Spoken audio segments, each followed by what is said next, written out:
दिल्ली की एलजी ने लिखी केजरीवाल को चिट्ठी, कहा प्लाट आवंटित करने के बावजूद पिछले 8 साल में नहीं बना एक भी स्कूल।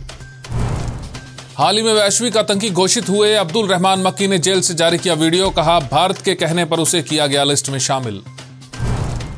धरने पर बैठे पहलवानों को मिला खाप पंचायतों का साथ, कहा भंग की जाए कुश्ती संघ, दिल्ली पहुंची कुछ खाप पंचायतें। नमस्कार, मैं हूं संजय सेठी, आप देख रहे हैं जेसीडी टाइम्स।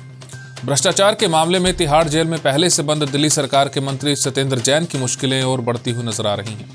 दिल्ली में जो सीसीटीवी कैमरे लगाए गए थे उस वक्त उनमें गड़बड़ी बताकर 16 करोड़ की पेनल्टी लगाई गई थी। बाद में इस पेनल्टी को हटाने के नाम पर 7 करोड़ की रिश्वत लेने का आरोप सत्येंद्र जैन पर लगा है।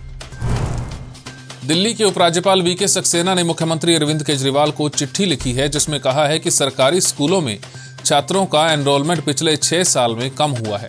इतना ही नहीं, उन्होंने कहा है कि 13 प्लाट आवंटन होने के बावजूद दिल्ली सरकार ने पिछले 8 सालों में एक भी नया स्कूल नहीं बनाया है। संयुक्त राष्ट्र सुरक्षा परिषद ने हाल ही में पाकिस्तानी आतंकी और लश्कर-ए-तैयबा के डिप्टी चीफ अब्दुल रहमान मक्की को वैश्विक आतंकी घोषित कर दिया है। अब मक्की ने जेल से एक वीडियो जारी कर कहा है कि वो भारत की वजह से इस लिस्ट में शामिल हुआ है। सऊदी अरब ने दावोस में कहा है कि अब वो बिना शर्त किसी भी देश को आर्थिक मदद नहीं देगा। उसका कहना है कि वो देशों के केंद्रीय बैंकों में भी अपना पैसा शर्त के साथ ही जमा करेगा। सऊदी के इस फैसले का सबसे बुरा असर पाकिस्तान पर पड़ने वाला है, क्योंकि आर्थिक रूप से बदहाल पाकिस्तान फिलहाल बहुत हद तक सऊदी की मदद पर ही निर्भर है। पहली बार वैज्ञानिकों ने लेजर से आसमान में रैपिड फायरिंग करके आकाशीय बिजली की दिशा बदल दी है। इस प्रयोग से ये बात स्थापित हो गई है कि इमारतों पर लगने वाली लाइटनिंग रोड्स की जगह अब लेजर बीम का इस्तेमाल भी किया जा सकता है। इससे आकाशीय बिजली गिरने से जानमाल का नुकसान कम होगा। यह प्रयोग ग्रीस की एक यूनिवर्सिटी में किया गया है। गूगल ने हैरानीजनक खुलासा करते हुए कहा है कि उसके डेटा सेंटर्स करोड़ों लीटर पानी पीते हैं। दुनिया भर में मौजूद गूगल डेटा सेंटर्स ने साल 2021 में 1500 करोड़ लीटर पानी खर्च किया है। इसमें से 80% तो अमेरिका में मौजूद डेटा सेंटर्स की ही खपत है। पश्चिमी हिंद महासागर द्वीपों पर भारी मात्रा में प्लास्टिक का कचरा इकट्ठा हो रहा है, जिसे लेकर हाल ही में एक शोध किया गया और खतरनाक मलबे के सोर्स का पता लगाया गया।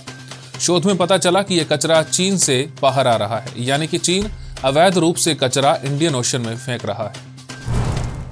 अंटार्कटिका के क्वीन मॉड लैंड में मौजूद एक माउंटेन पर वैज्ञानिकों को 4.5 लाख पुराने एस्टेरॉयड के टुकड़े मिले हैं।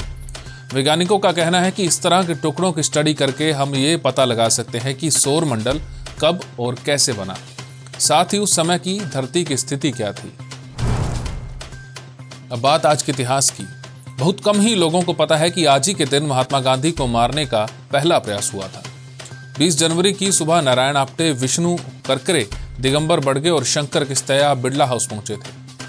थोड़ी देर अंदर रहने के बाद चारों बाहर आए और पीछे के गेट से फिर अंदर घुसे, जहां महात्मा गांधी बैठे थे।